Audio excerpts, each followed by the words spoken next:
Mr. Elliot, you have a vast experience in working with startups in the Silicon Valley. How can you transfer that knowledge and experience to Macedonian startups? Well, one reason I wrote the book, which we'll talk about, is because there's so many things that have happened in startups in Silicon Valley and other places that are lessons that we can learn from. And so essentially what I'm trying to do is just bring a lot of those lessons to new founders doing new startups. You're a mentor of the pre-acceleration program at Civus Incubator. You work with Macedonian startups. What is your opinion on a local startup scene? I think it's really interesting. And one thing about Macedonia is that it's at a time when it's moving from being an outsourcing type of country for IT and programming into being the kind of country that makes its own companies. And so for the startup scene, it's very exciting because it's a transition where people will be starting their own businesses, being their own owners, and so it's an exciting time to be here.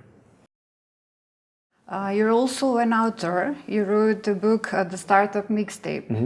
Can you tell us in short more about your book? Yeah, so as I said earlier, there's lessons that I think we can apply to all kinds of founders, new founders doing new kinds of companies. And in the book, basically what I'm trying to do is compile the key lessons for a startup founder. And that's both with chapters I've written, of course, but also interviews. The book is based on 100 interviews, and I'm trying to relay those stories. You know a lot of famous people in IT sector, in publishing business. Is there someone who impressed you the most? Can you tell us some story? Well, there's a lot of great stories because, talking to so many people, I was really blown away by all the different things I heard.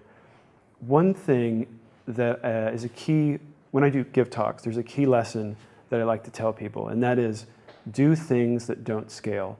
When I have a talk here later this week, I'm going to be talking about that, about doing things that don't scale.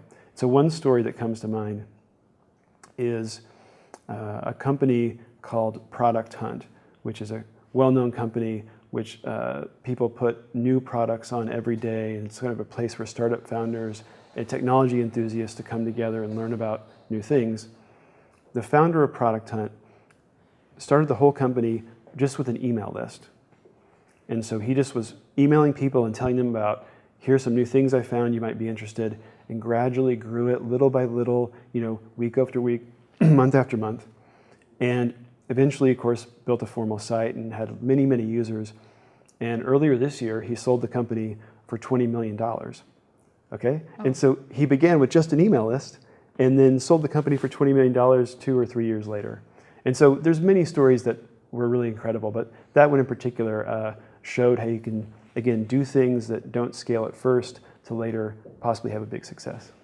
You have presentation on Thursday here at Civus Incubator, which is open for the public. Why should people join? Well, I think it's a great event for one reason, just to network. So like I said, the startup community here is really new, it's really exciting, there's a lot of things happening. So I would say the number one reason is not to come to hear me, but to meet other people in the startup community. What I'm going to talk about, again, are these 3 key things with building a startup.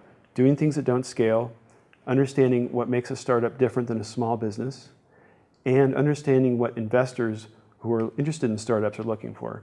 So if you have any curiosity about those things, maybe you're thinking about what it means to start a startup or what a startup is, it'd be some good information, hopefully. Thank you. You're welcome.